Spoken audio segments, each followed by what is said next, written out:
Mimi mwenyewe kwanza nishakuwa mshangazi. Sasa unaendelea kuwa binti nini? Mshangazi wa watoto wangu. Hizi kazi ndo malaya atulii. Babalau TV 2025 ndiyo tofauti yetu.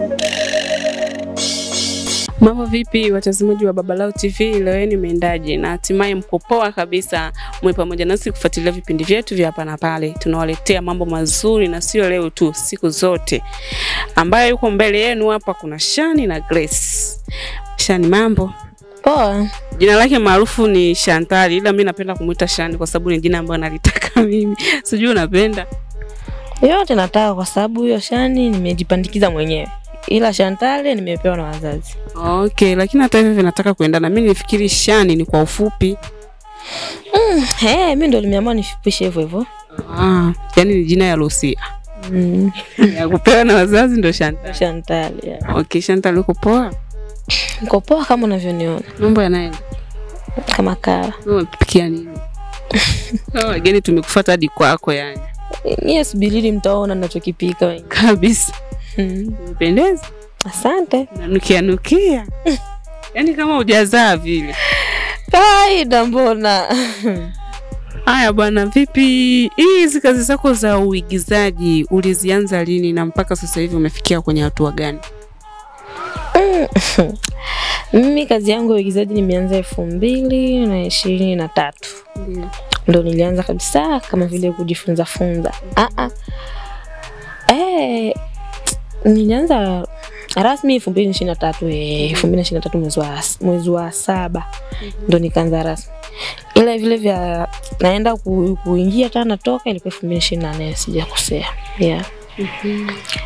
Ila kwa sasa kuona gisi nishakuwa mambo ni mazuri. Na nitafurahi sana na pia naomba Mungu anisaidie nifike juu zaidi. Yeah. Naona movie zako zinaenda, yani naona ushakuwa sehemu nzuri. Ni jambo la kumshukuru Mungu. Yeah, maana kila mtu anapoanza huwa ni pagumu. Ila vile unavyojituma na moyo wote ndo kazi inaendelea. Yeah. Okay, ni kitu gani ambacho tena kingine kilikushawishi mpaka ukawa kwenye haya masuala ya kuwa mwigizaji? Maana ukiangalia hapa kambini Nyarugusu au ukiangalia tu kwenye watu wa kijamii ambao wanatuzunguka, wanasikia kama kuna binti anafanya kazi za kuigiza, wanamchukulia kivingine, wanakuchukulia wewe ni malaya, dada huwezi kuweza kitu chochote, huwezi kujishughulisha na biashara.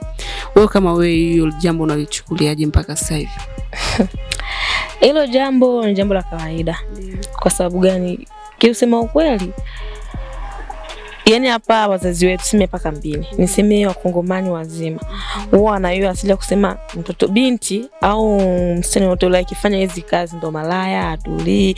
Majina yote yale wanampa. Sasa ni yule anayefanya kazi. Je, unajiangalia hii kazi ninayoifanya mimi sivyo wanavyofikiri watu wengine? Natakiwa nionyeshe jamii ninavyofanya mimi nafanya ni kazi, wala sio enda kuharibu maisha. Hii ni kazi. Kwa hiyo natakiwa nifanye kama kazi. Ila ukiingia kwenye hii kazi wewe unaenda eti mimi ngisi nimeingia kwenye hii kazi natakiwa nionekane nipo tofauti. Kama nilikuwa nikicheka na watu, sasa hivi nisicheke na watu tena. Yani njikute ya lazima wazazi waseme hii kazi ni kazi mbaya.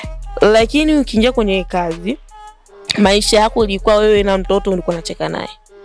Ulikuwa naishi simple tu mtaani kwenu. Na ukaendelea kwenye hii kazi upo tu simple kama zamani.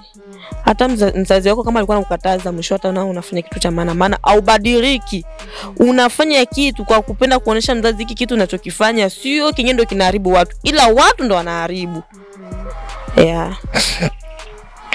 Okay, sawa. Na changamoto za kuhusu kazi zako, labda kuna kipindi uliwahi kuwa na changamoto mpaka labda ukakata tamaa ukasema maana nataka niache? Hujawahi kupata changamoto yoyote ile? Hizi kazi bana huwa zikosi changamoto. Alafu pale kama unapoanza, si bado una akili ya kuanza, bado hujaelewa hii kazi. Kuna watu wengi utakutana nao, kila mtu ana namna yake. Atapenda kuchukulia kama gisi anavyoona yeye. Yani wewe labda unajua kwa nafasi hii, yani nataka ujichukulie. Sasa inatakiwa ujiweke ni msimamo. Cha kwanza kwenye hii kazi, mtu yote akiingia kwenye hii kazi kama binti, ukikuta wavulana watataka kuchukuliwa kama simple sana, upo rahisi sana. Sasa hiyo ni changamoto ambayo mimi nilikuta kwenye hii kazi, lakini nilipambania Sasa hivi umezoea. Yeah. Okay, sawa. Na ukiangalia tena dada kwa wasanii au ambao wanafanya hizi kazi za kuigiza, dada ushawahi kutamani au ushawahi kupenda kufanya kazi na msanii kama yupi? Wasanii wanaoigiza. Yeah, mimi nilikuwa na ndoto ya kufanya kazi na Mama Elocho.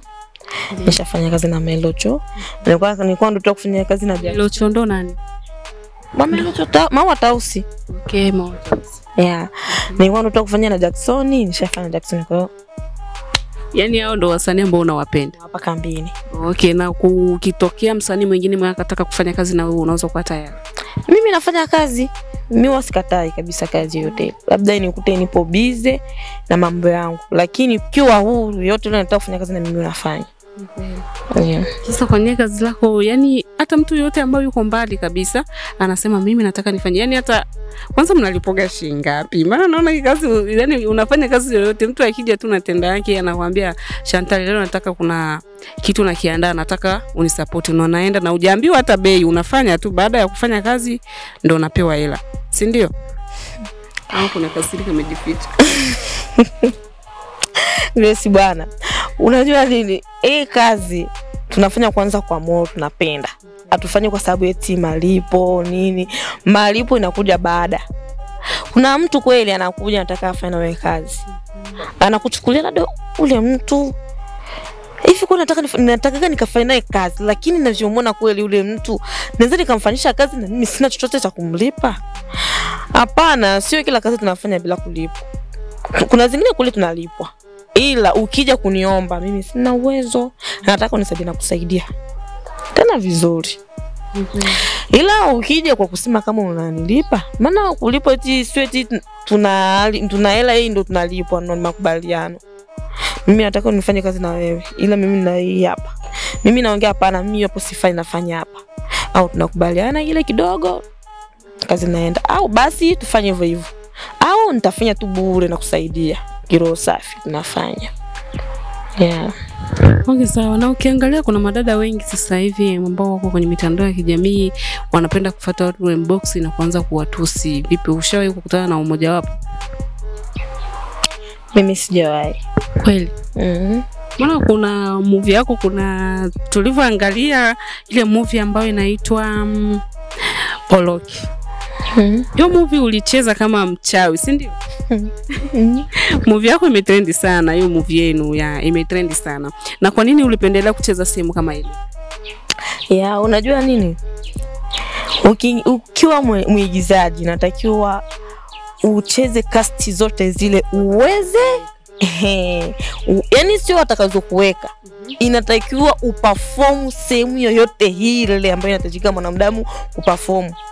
Yaani hawapangagi, yani wanawafundisha yani. Mimi nafikiri kwamba wanakuweka, wewe utaigiza sehemu hii.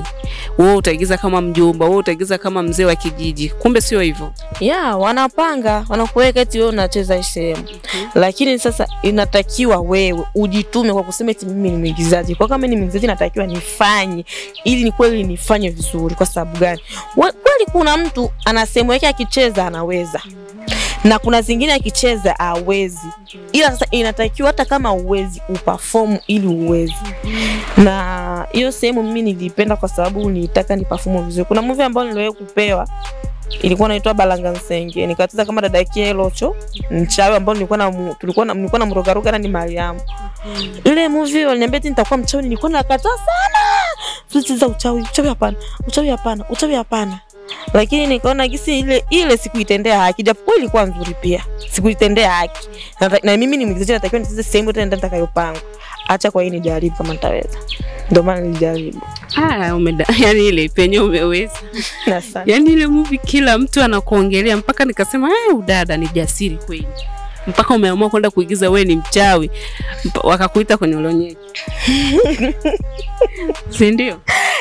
Hiyo kawaida bana. Okay, sawa. Tuachane na huko. Una kitu kingine? Maana hapa nikikuangalia upo nyumbani. Vipi kuhusiana na mpango wako wa kutoka wewe na familia yako sehemu nyingine? Yaani kuolewa kifupi. Grasi bana, maneno ya machokozi. Na bwana mimi na mke wenzako nataka uniambie. Maana ushakaa nyumbani tushakuchoka bwana sisi.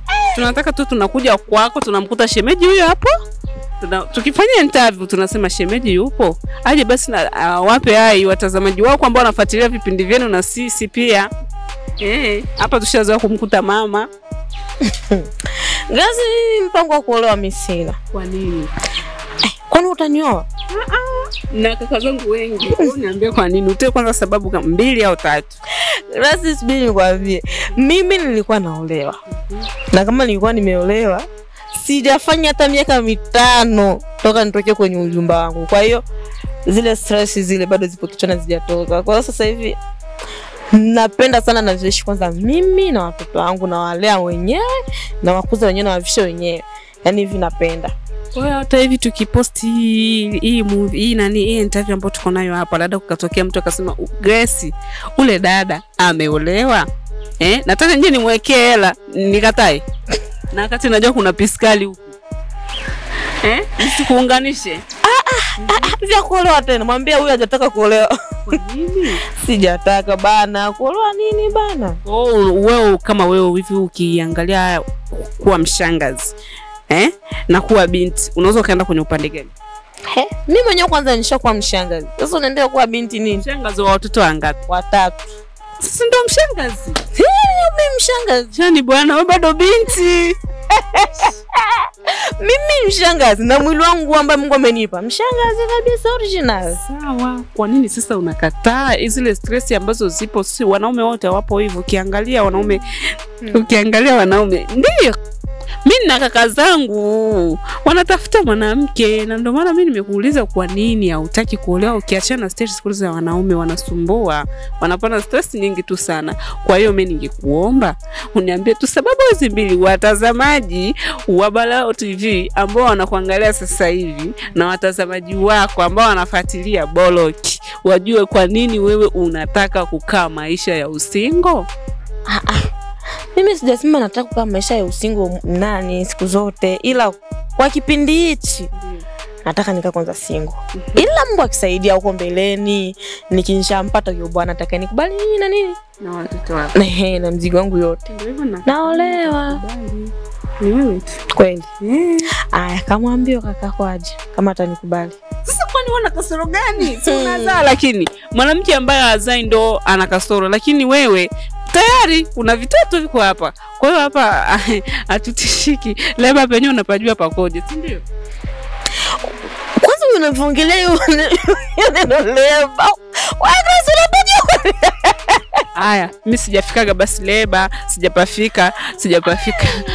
Hebu sema neno moja kwa ajili ya watazamaji. Haya, sema neno moja tu kwa ajili ya watazamaji wa Jendema.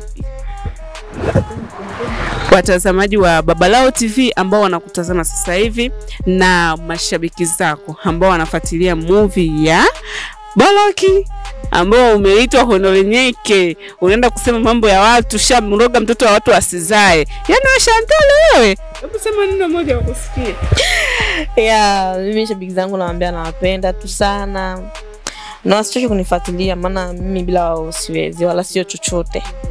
Waendelee kunifuatilia na wanipe moyo maana wao ndio wananipa nguvu na moyo kupambana. Kama gisi nilivyoona kwenye series zangu zote ambazo nishawahi kucheza, hii hapa ya Boloki imenipa moyo kwa kusema eti kuwa kweli naweza. Hizo zingine huko nilikuwa naona bado sijaweza, bado nipo katikati. Lakini kwa sababu hii hapa naona nikiingia TikTok watu wanaposti vipande vyangu, nikiingia Facebook vipande vyangu nasema nimeweza. Kwa hiyo sasa hivi naenda sana fanyaje, naongezeka level. Kwa hiyo ningependa wanaonifahamu niongezeke level ni wao. Kwa hiyo wazidi kunipa moyo. Na wasichoke kutusaidia kusupport, ila pia wasisahau kufanyaje, subscribe channel yetu. Shida na kucomment na kulike. Asanteni watazamaji wa Balao TV na mashabiki wa Shani, yani tena kwa jina lake lingine Chantal. Msiache kufuatilia vipindi vyake, anaomba mumsupport. Pasipokuwa nyinyi yeye hawezi. Bye, tukutane kwa vipindi vingine. Balao TV 2025 ndiyo tofauti yetu.